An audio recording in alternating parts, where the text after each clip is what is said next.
spent countless hours in the garage with your dad. Now investing in that old car and working on it with your son reminds you of him.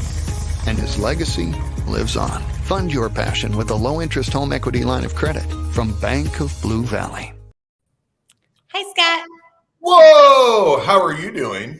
I'm good. How are you doing? Look at you in your shirt. You're always so ready. Yeah, I always wear Bank of Blue Valley and Burns and Mac colors. I mean, I just got to be ready. How is settling into the new office studio? Well, that's what I'm trying to figure out. Look, I'm in a hoodie because we're still trying to figure out the air, but it is a Casey Current hoodie, which is my new favorite. So I'm still trying to figure out the office studio. I'll probably go back to my home studio for this here in a couple of weeks, but we got a lot going on at our house, so I wanted to try it from here today. What have you been up to?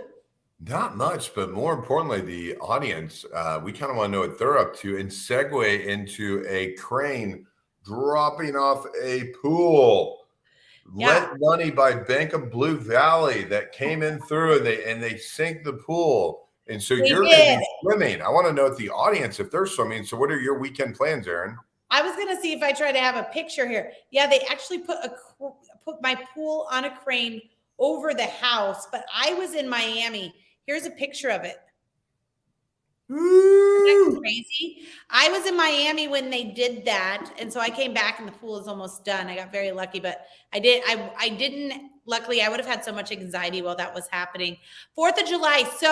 So next Tuesday we are not going to be here because we know everybody will be playing catch up from work, but we will be back the following week. So 4th of July, you got any fun plans? No, the one thing I will say is I've been getting a lot of calls lately at the end of the year, coming out of Christmas or holidays, and around 4th of July is when the most action happens in the jobs market. So people get a chance to take a break, they rethink, people make decisions. Aaron makes decisions on her hiring, and Burns and McDonnell is making 2,500 plus of those decisions throughout the country. Right. So if you are considering an opportunity, I'd definitely go to Burns McDonnell's website. But that is actually where the most things happen. And as we go with a little bit of an economic slowdown and potentially a third quarter of negative GDP, a great place to hedge your bets is Burns McDonnell. I have been telling everybody, I'm like, look at Burns McDonnell's website. Okay, listen, if you are here watching, let us know if you're on LinkedIn, if you're watching on Facebook, you're watching on YouTube. I can see there are people watching. So jump in here. We have a fabulous lineup today. I'm going to be the only girl here today representing. So you girls get in my comments over here so we can say hello. All right. Should we do the music? I love the music. It's upbeat. It's like, ooh. So cheesy. It's playing from the speaker behind you. Yeah, this is my rock out. Okay. I'm going to go boom, boom, boom. We're going to get them all four out here. You ready? Devin, Nick, David, William. We didn't tell you guys about the music, did we? We didn't tell you about the music. Look, Jennifer said she's watching on LinkedIn.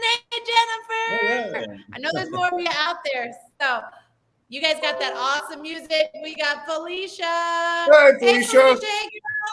Hey, they're coming quick. Hey, bitch. Hey, Joel. We're so excited. We're so excited to have you guys. All right. We got such an awesome group today. We're going to jump right in. You ready? Devin, Who are you? What do you do? And how do you get to Kansas City? All right. Thank you, Aaron. Hey, Scott.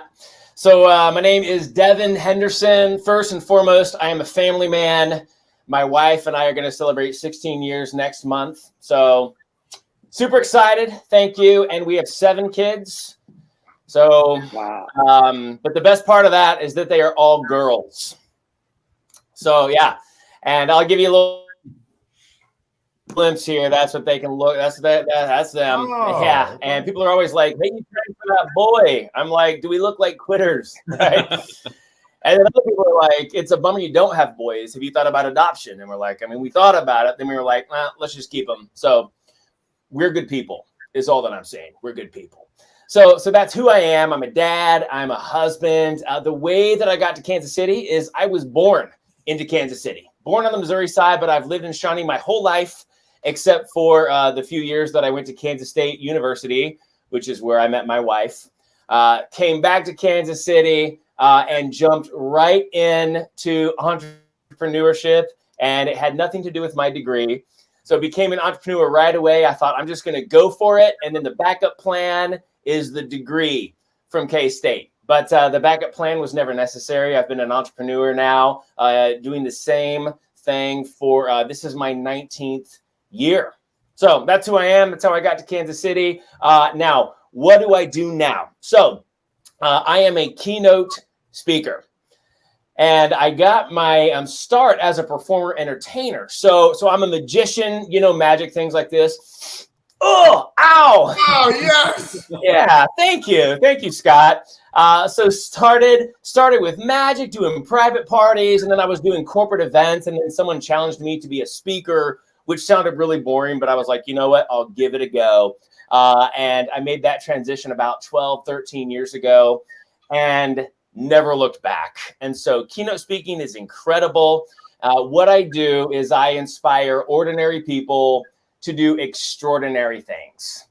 And in my keynote, the main question I want people asking is, what else is possible? What else is possible, right? Because you're all about goals and, what are we trying to accomplish this year? And so it's like, there's always something greater is always possible.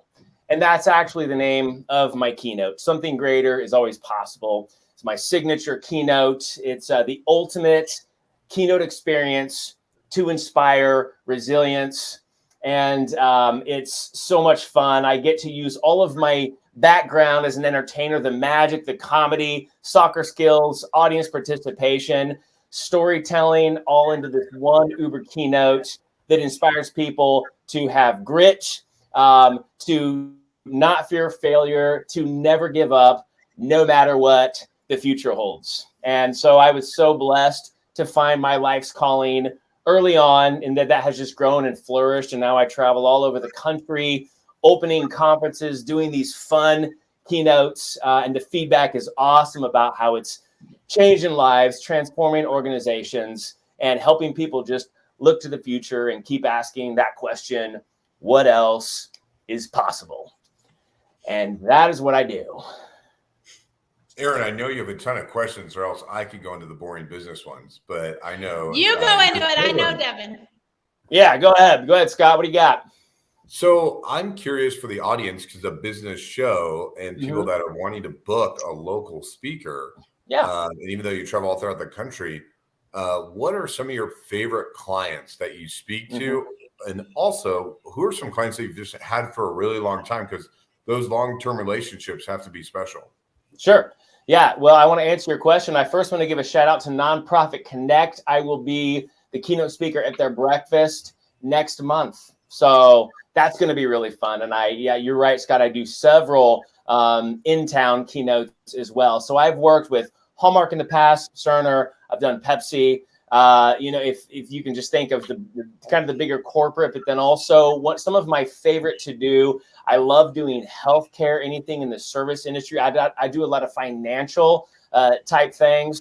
And so it's the message is so broad, though, that I have found it really applies to any organization who is looking to be resilient, keep moving forward, keep asking, what other possibilities are before us? What's the untapped potential that we can tap into to get us to that next level? Because that's what it's about for me, is always that next level. So really, to answer your question, any organization, it works for everybody. Go ahead, Aaron. How much of your magic do you do in your keynote? Quite a bit. I do my heavy, hard-hitting mentalism, which completely blows people's minds. And the reason I do the best of my tricks is because it's in service to that message about how something greater is always possible. So any magic, any mind reading and mentalism effects that I am doing all have that tie back to that message, right? Because the magic is there to engage the people, to open them up to that deeper message about resilience. So there's a lot of it in the keynote. It's pretty impressive. We met, our kids are in theater together, and I was telling everybody in here earlier, I looked over, when you can get all the kids to pay attention to you, you got to have some sort of magic to you. And he was actually doing magic. So Especially teenagers. What up? Yeah, it was a Awesome. good All time. right, Nick, who are you? What do you do? And how do you get to Kansas City? Hello, everybody. My name is Nick Roth. I've been in Kansas City my entire life. I'm no magician, but I have been in Kansas City my entire life as well. I was born and raised in South Kansas City, Raymore, Lee Summit, and I love this city. I've had opportunities to move elsewhere. I've been all around the country, and I love Kansas City. I'll be here probably the rest of my life. What do I do? I started after college. I started building golf courses and sports fields as a estimator, as a project manager. Did that for a long, long time. Built my own company on the side for a little bit. Went back to building golf courses and sports fields, and now I am a financial planner. What we do is we essentially just take what people want, what's important to people, figure out what that is, and then we figure out where we're at today, and then we build a roadmap. And what's most important to you is most important to us as financial planners, because everybody has all these big goals, dreams, aspirations, but they don't really know what steps to take to get there. And so here at Community Financial, we take those steps and we help build those steps all the way from the very beginning all the way till we're in retirement. Yeah, Devin didn't need to speak to you to inspire you. You and I met Friday, and we're getting together right now virtually and together for coffee. So you are sporadic and on top of it for what you do. Have you ever driven a parallel with what you've done with golf courses and then what you do today? Is there something that you get to take and you blend, or a work ethic or skill trait? Yes, I've been blessed from the day I started working all the way until today.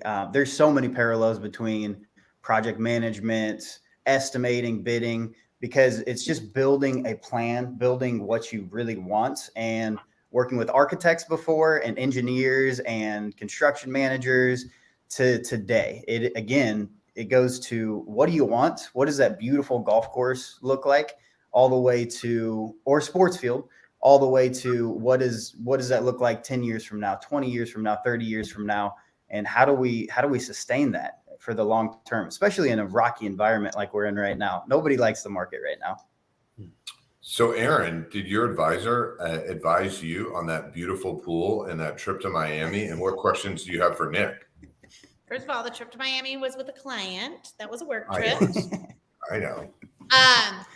No, I have a great question for Nick, and you're going to punch me in the face when I say this, Nick, but we're virtual, so it'll be okay. At what point, so I don't have a financial advisor, I'm just winging it. At what point should a person actually get a financial advisor? Here's what I tell people to do is any question that you have with a dollar sign, if you ever have a question, that's whenever you should get a financial advisor, a financial planner, because they may, if you were to go to a friend right now and you were to ask, should I get a pool? What's their answer going to be? Yes, of course you should get a pool. I get to use that pool. But is that really in your best financial plan?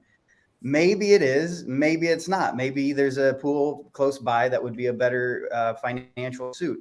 But at the end of the day, what is most important to you? If family time is most important to you, if hanging out with your kids, if hanging out with, having people over is the most important to you, for you, Aaron, maybe having clients over, maybe that's most important to you. That may be a great financial decision.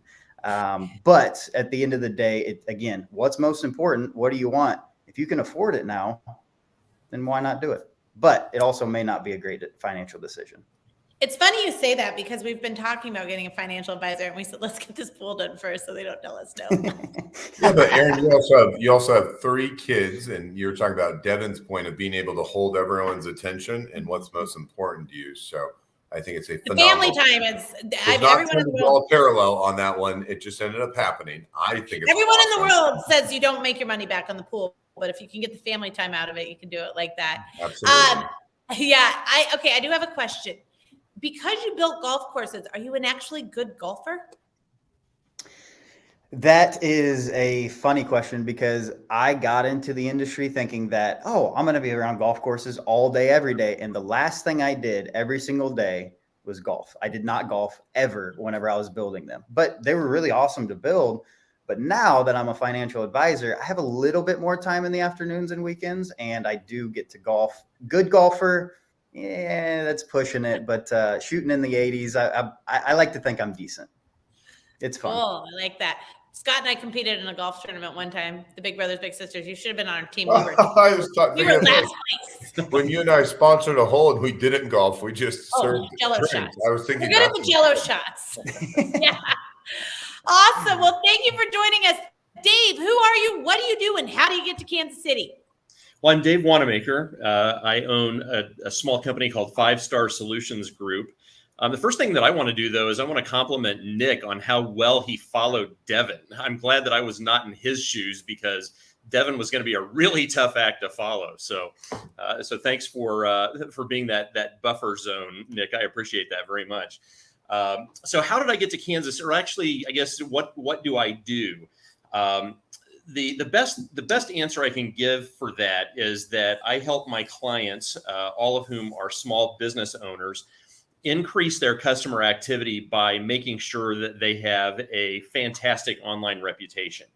And so probably the best way for me to talk about, the how I got to Kansas City, like Devin, like Nick, I was born and bred here. I'm a University of Kansas grad. I've lived in Kansas City my entire life, except for 4 months right out of college when I was in Wichita and then returned to Kansas City.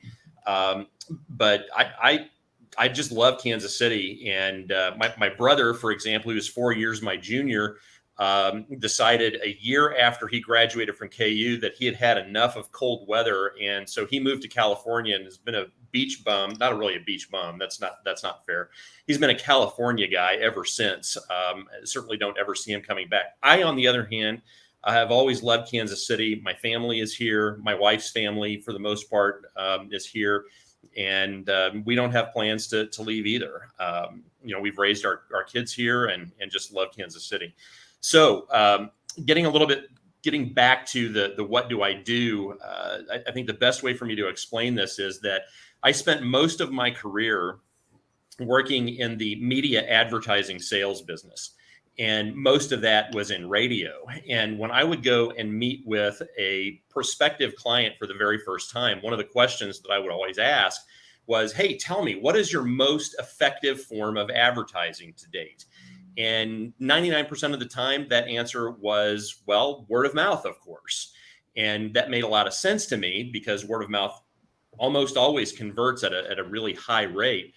But there were a couple of pieces of key learning for me in the answer that those small business owners gave me.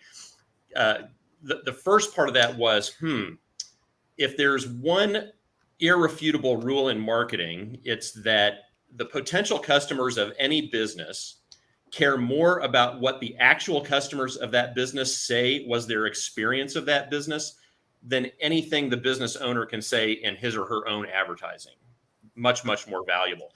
So the way that I applied that when I was in radio advertising sales was I got very good at producing authentic customer testimonial advertising for broadcasting on air.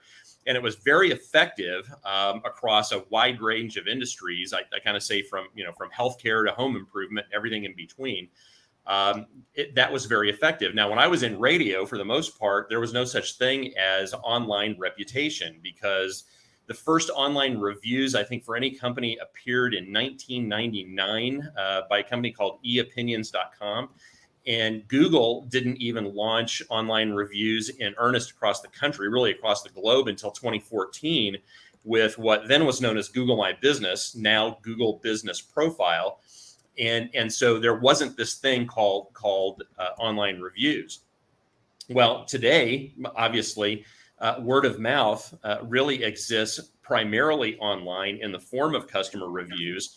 And so what I've done is I've taken that to sort of a different level in the sense that, I go back to a 2018 article that was published by Forbes in which they said, if you run a small business today, the single most important thing you can do to attract new customers is to take control of your online review scores. And so what I do is among other things, my primary service offering to small businesses is to help them get way more reviews from their happy customers than they can ever get on their own, and to make sure that we stop negative reviews from actually posting online. Instead, we're producing customer service opportunities for the business owner that they can solve privately without having to react to an online review. So that's what I do. Do you work just in the good? So this is, I'll geek out right here. Do you work just in the Google review space, or do you work within the other directory spaces and like LinkedIn recommendations and stuff? That's a great question. Less so in LinkedIn recommendations, because most of my clients are B2C instead of B2B. Obviously, I'm in a B2B business because I'm serving small business owners. But one of the mistakes that a lot of business owners make actually is that they are very dependent upon Google reviews, when really all reviews are important to them for a couple of reasons. One is that consumers look to more than one review site when they are trying to make a decision about who they're going to hire for, to replace their roof, or to build them a new deck, or to put a new pool in their backyard. And secondly, one of the mistakes that business owners make with respect to Google reviews is that they don't realize that half of all Americans do not have a Google account, and therefore cannot leave a Google review. And the last thing that I want for my clients is to lead a happy, enthusiastic customer down a dead end road where they can't leave a review, and so they abandon the process. I'd rather give them some options for where they can review. Otherwise, in the home improvement space, it might be House, it might be Home Advisor. In the healthcare space, it might be Vitals, WebMD, or Health Grades. In the bridal industry, the Knot.com. So there are a number of other places where consumers can review businesses. Okay, I have one more question. Sorry, Okay. I'm geeking out on this. Do you help? I know you said B2C on that product space, but do companies ever come to you and say, can you help us clean up our employee reviews, our Indeed, our Glassdoor, and do you work in that space? Yeah, same I do question work about in that space. Disgruntled employee. Yeah, it's kind of difficult because review sites tend to look at who's reviewing and did they have a legitimate interaction with the company. For example, Google's a great example in the sense that somebody who leaves a review who said, I called your business to come out and give me a bid on building a fence, and 2 weeks later nobody showed up. Or 3 weeks later, I still don't have the bid. Well, they didn't become a customer, but they did have a legitimate interaction with the business. And so that's a review that can't be cleaned up or removed. It can only be responded to by the business in a diplomatic, apologetic tone and a desire to solve that problem. The same would apply for a business responding to employee reviews on sites like Glassdoor, for example. It's important that the employer tell their story, their side of the story, but do it in a way that suggests to other prospective employees checking them out online what their employment experience is likely to be like. That's the most important thing. Do you do that as a service, like helping people respond to it? Because I feel like there's a partnership where someone can hire that out, where you can consult them, but then there's a marketing company that helps them have a polished response and coordinated response.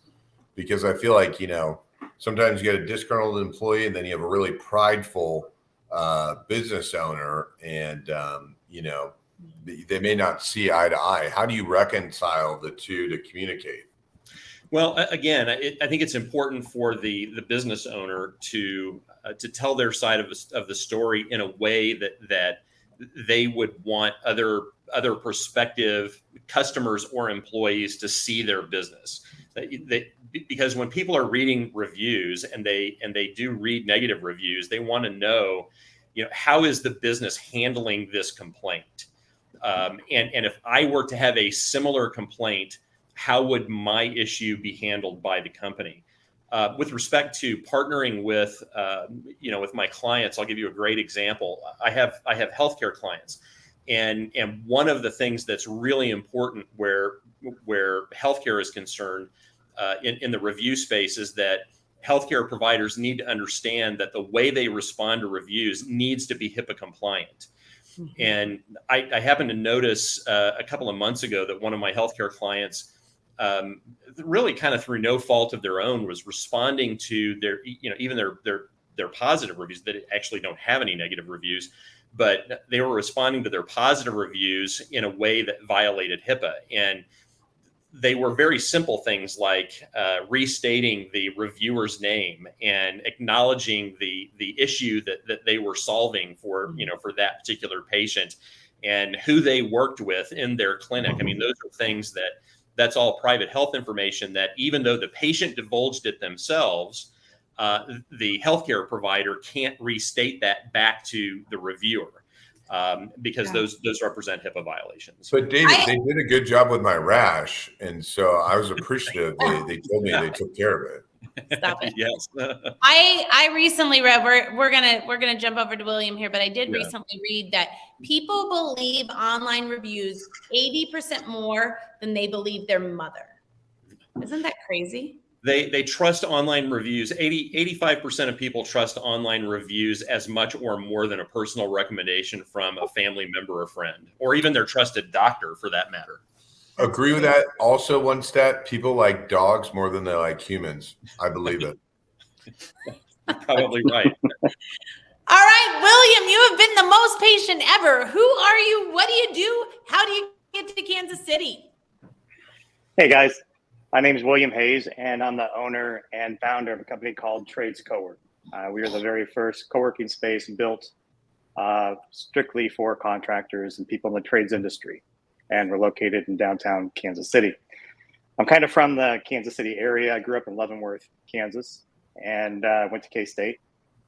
And then how I got to Kansas City, I spent quite a few years riding horses for a living, which took me to East Coast and West Coast and winters in Florida, and eventually had to grow up. And so in my early 20s, moved back to Kansas City and was trying to figure out what I'm going to do. And I loved houses and rehabbing homes. I didn't know what I was doing. I grew up with a single mom, only child, and decided I was going to start rehabbing homes.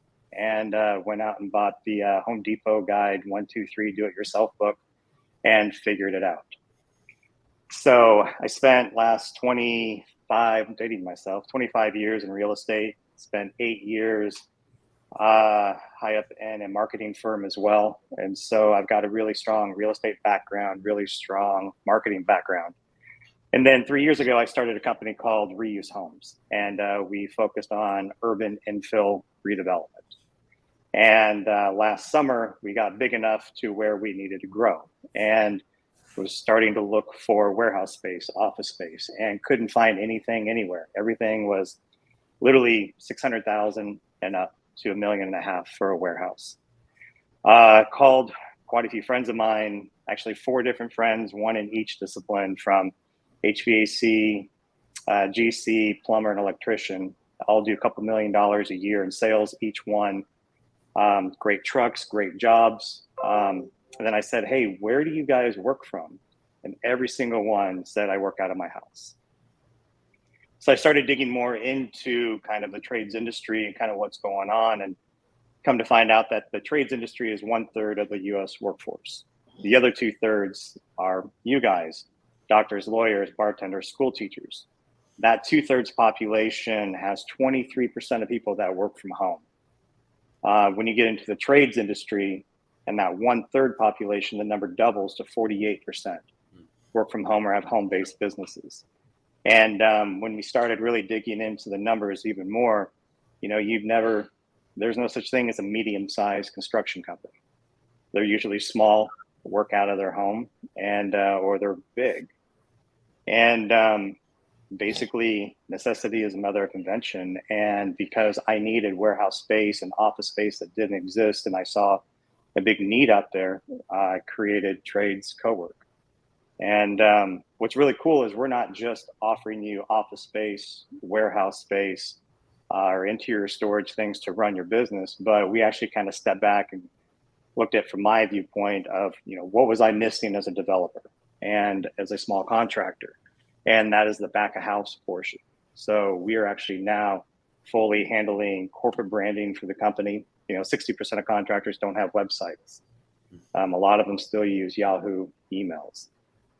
So we have that ability to not only give them a place to grow that's affordable, but now we're doing their corporate branding, cleaning up their image, making them presentable, but then doing the entire back of house for their managed accounting, payroll processing, workers' comp, and insurance. And so again, what we see is with a lot of contractors and small businesses, they may be really good at building the house, but not very good at running their books. If you talk to a bank, their biggest issue is they come to you and they need a loan. Yeah, they may make a lot of money, but they can't show it. And because they're just not skilled in the back of house, because usually they're a one-man band.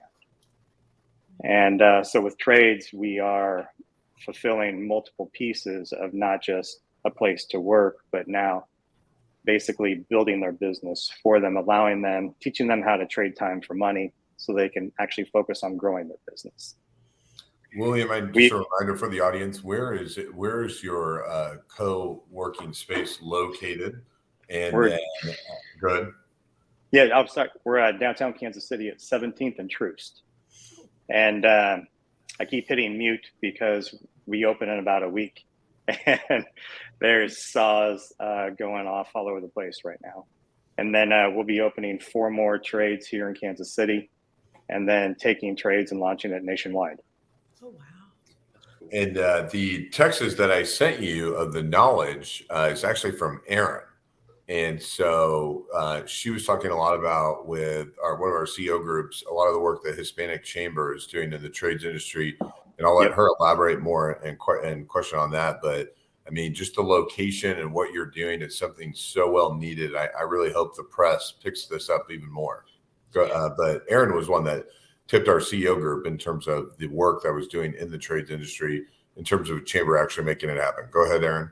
Yeah, no, I wanted to pull this up. Amanda says, what a phenomenal collaborative service you're providing, William. William, I love that. And I do have a question, I think, kind of to what Scott's saying, and also with Amanda.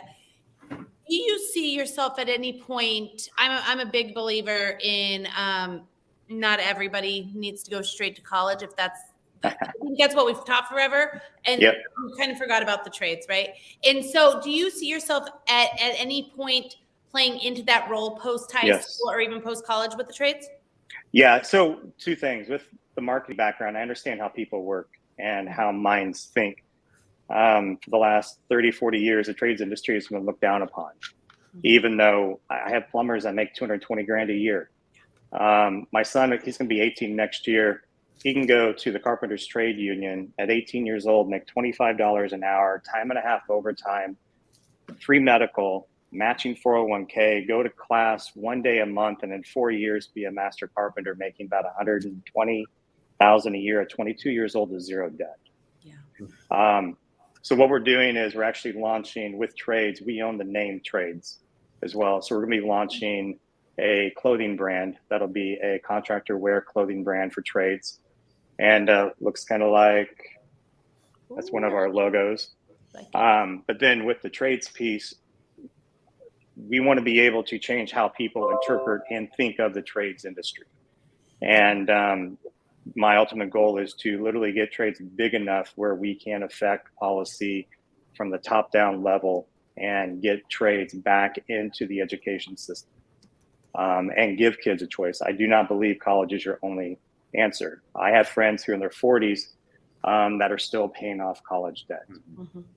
That should only happen. You should only have that much debt if you're a doctor, a lawyer, an engineer, you've got multiple degrees, and then you're making good money and you can afford it. But college right now does not have a good return.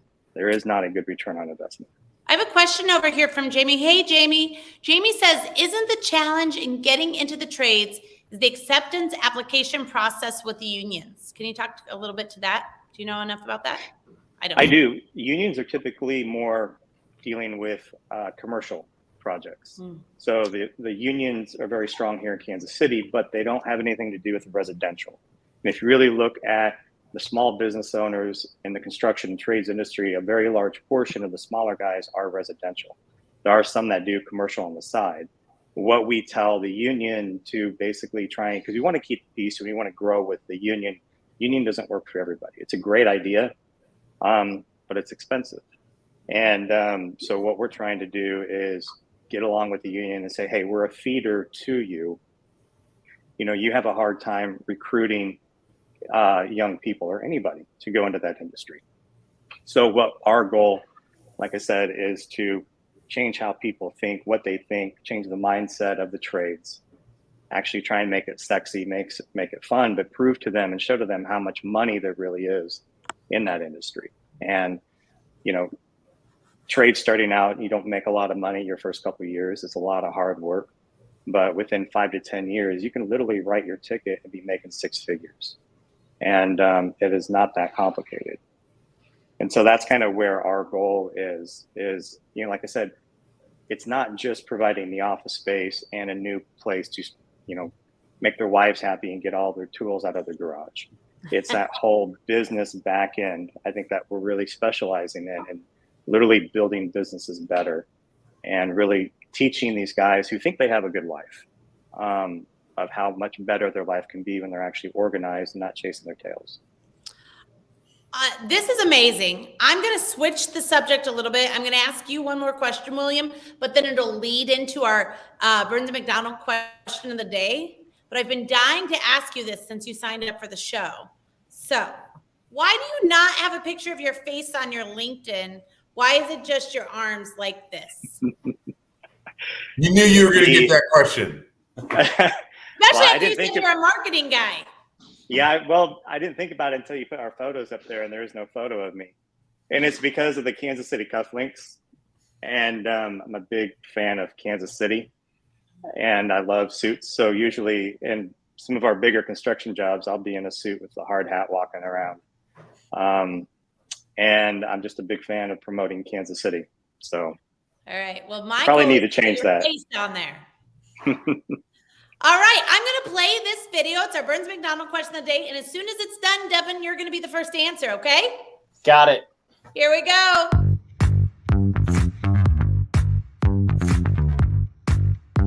Hi, I'm Carrie Plummer, and I'm Special Projects Manager in Marketing at Burns & McDonnell, helping spread the word about what we do and about what makes us special. And my question for you is social media important to your business?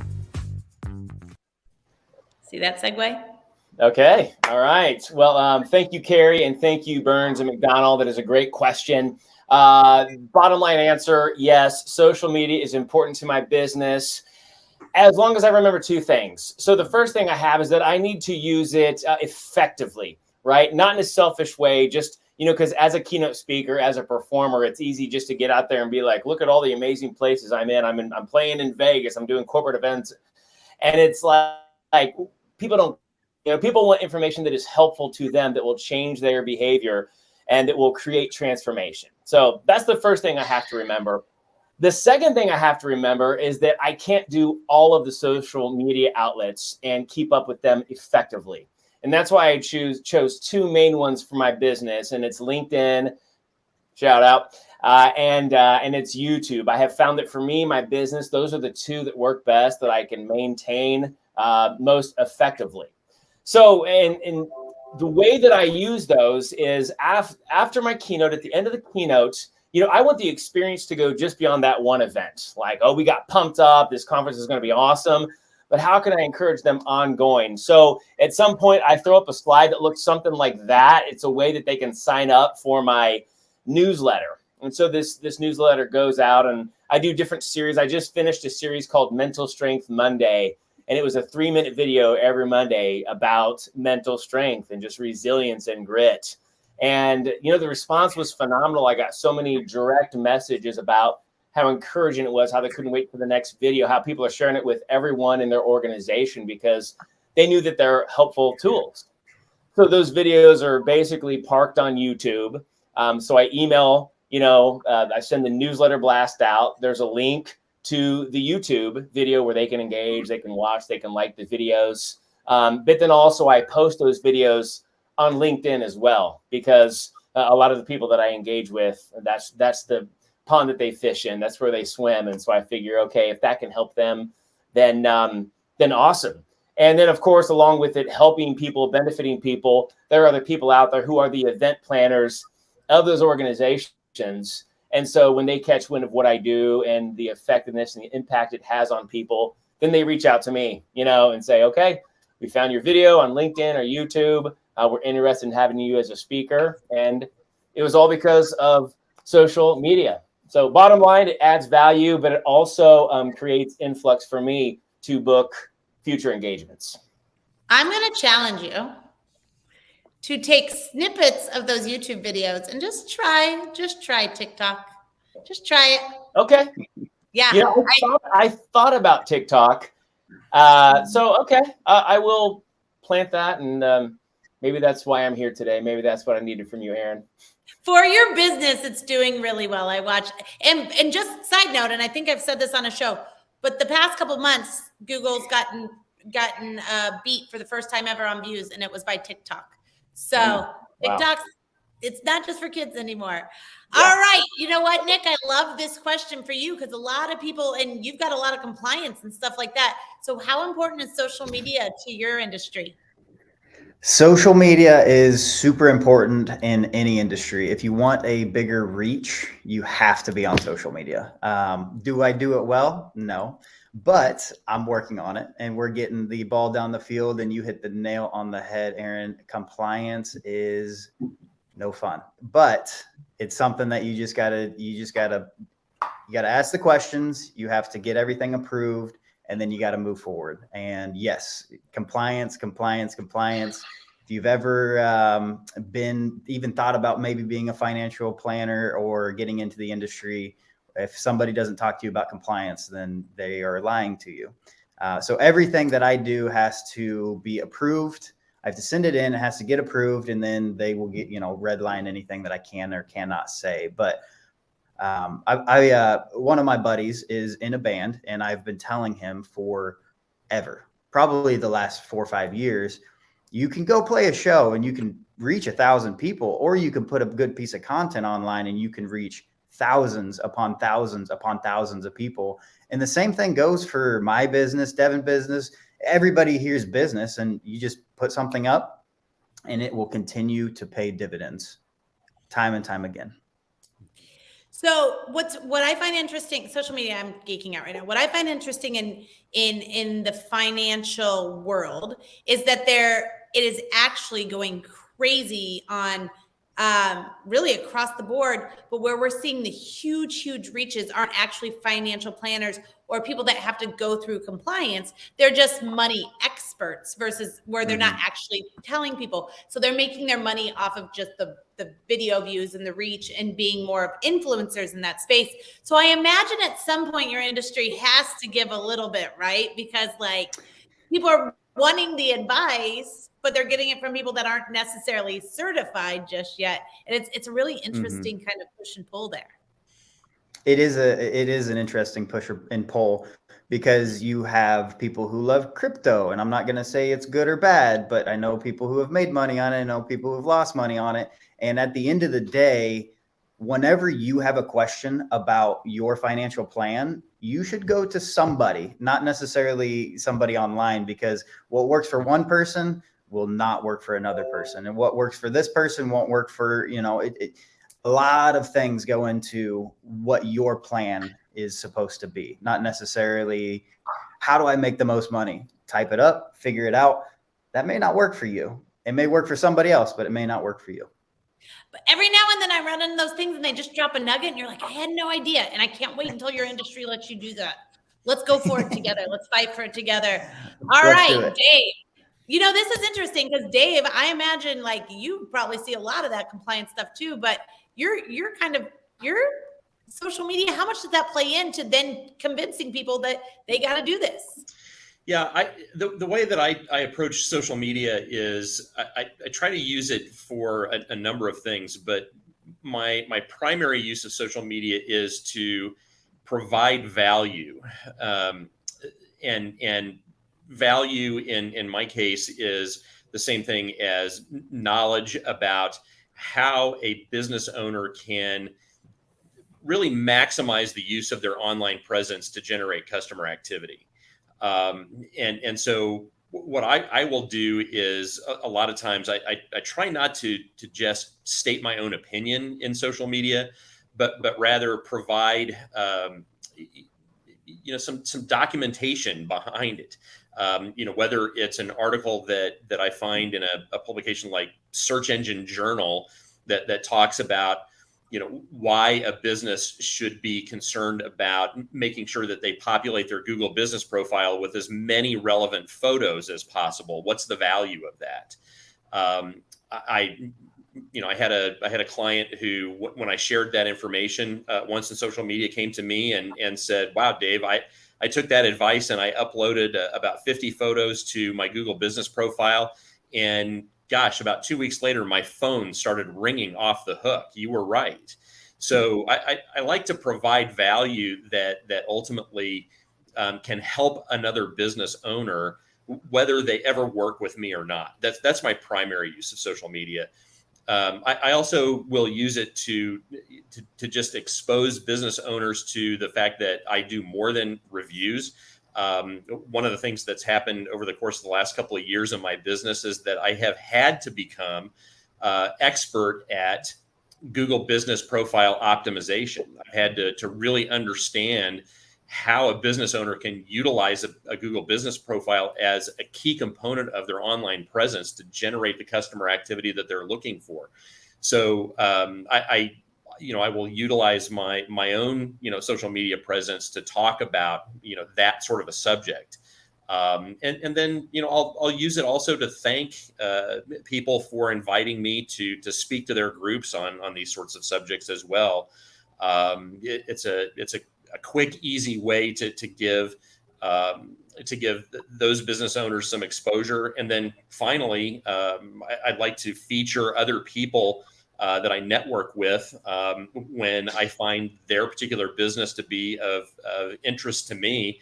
I like to give them a little bit of promotion and say, "Hey, I met so-and-so and this is what they do. And if you need this sort of help, please reach out to them. And here's their contact information." So those are some of the ways that I use social media and how it's important to me. And I bet the second you figure out that Google optimization, it changes, right? Pretty much. They're always changing. It seems like they're always updating the algorithm. Always. Yeah. All right, William, how about you? Okay, William, I want to put a little twist on it too, right? Because you're a marketing guy. So you're going to say, of course, social media. But what are you finding as you're kind of pivoting also to this trades area? Because I feel like as a marketing girl, every time I have met with someone in the trades I've been doing this forever, right? They go, "Well, nobody in my industry is on social media. We're out working with our hands all day." So I want to understand on both those as a marketing guy and as you go into the trades. Yep, no, exactly. So we see two things. Social media is extremely important with what we do for getting the name out. With what trades is doing on a one-on-one with contractors, we are still more on a referral basis, kind of how that world works in terms of people hearing about trades, contractors coming in. The majority of them are, "Oh, I heard about this from my friend who did this." But when we're working with the actual members, social media is key because, like you said, they're still in the old mindset of, "Well, I don't need social media. I have enough referrals to," but their pipeline really isn't as deep as they think. And, like we were talking earlier, 85% of people believe the referral or what they, the review that they read is more important. And by building out their branding and their presence on the web and teaching them how to have good, solid reviews on the internet, through Google, through Facebook, they're just going to see their numbers go through the roof. So trade's a little different because we kind of straddle two different lines of the old school, keeping it personable, connecting with our members on a one-on-one basis, but yet we still need to promote and push. And then once they are members, social media is a very big component. I love that. Okay, look, also, JB, we've got about a 20-second delay from the show to when people see it. So Jamie said after we were on to the next thing, so when they were seeing it, that she did not know that. So thank you for the clarification on the commercial versus residential. So I thought that was pretty awesome. All right. Scott, you and we actually met on social media. What? Well, I mean, reaching out to each other, but we met. We met on LinkedIn. Yeah. We chatted on LinkedIn before we went to breakfast. I would say the funny thing is the biggest clients my partner, Melissa and Eva have are from social media, or to Nick's point, for 3 years, they thought I was a financial advisor. They didn't even know I was in insurance healthcare. But it's funny, the people that you interact with on a whim, and I'm assuming everyone on this panel can reaffirm it, you just never know where things lead, and things that you work really hard for sometimes don't pan out. Well, and you already know I'm a geek about social media, but I've had I think it was actually, Nick, your point too, you can only get in front of so many people. It's what are we in June? I know at the beginning of June, I ran my numbers. I had over 1 million views on my content, not just on LinkedIn alone this year so far. And it's always been our number one referral source. Started the company because Nike found me on LinkedIn, right? So there's so much stuff happening on social media. If you happen to catch this and you're not someone that spends a lot of time here, spend a lot of time here. All right, Scott, I got some very exciting news for you. We have a few minutes left. And so we're going to allow you to do your absolute favorite thing and my least favorite thing of this show, but we're going to let you ask one of your cheesy icebreaker questions. Everybody don't go over 2 minutes on your answer. We've only got about 8 minutes left. All right, Scott, ask a cheesy icebreaker. Aaron's favorite question was, what was your favorite high school lunch? But we will not do that. Devin, instead, you think on your feet, so it's okay if you go first. The question is, did someone early on, think of your teenage years or in college, to make you who you are today, did someone inspire you or did someone motivate you? Did someone tell you you can do it or did someone tell you you can't do it? Yeah, I know exactly how to answer that. One of the stories, it's easy for me because I tell tons of stories in my keynotes. One story is about learning to juggle a soccer ball. By the way, I just happen to have it here. Juggling a soccer ball is like this, where you bounce the ball, see how many bounces you can get, and like your record would be 3, right? Before you drop the ball, you keep working to break that record. So I started this when I was about 7 years old, and my first day I got 4. And like a month later, I got 15. A year later, I got 50. 3 years into it, I got 250. So I set a seemingly impossible goal of 1,000 kicks. And I honestly didn't know if it was possible or not. So I went to my dad, of all people, because growing up, he was my champion. My dad was my cheerleader. And he was a man who knew something about resilience. He was a Marine. So hoorah.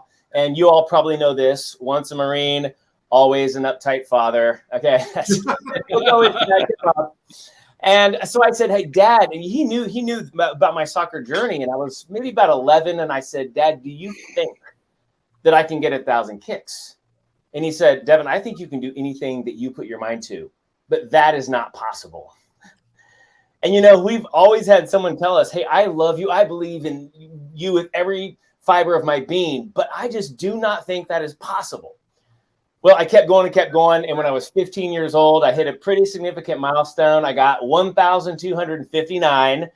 So it motivated me, kind of like, it was like a reverse psychology, I think, unintended. But my record today, I'll finish with this, is 11,241 kicks. So never quit, baby. Just keep going. That's incredible. Again, everyone's happy they didn't follow that. So poor Nick. Nick, did someone inspire you or did someone motivate you early on in your career? Early on in the career, I would say, man, it's really tough to answer that question because I've had a little bit of both. Throw them both in there. That's really tough.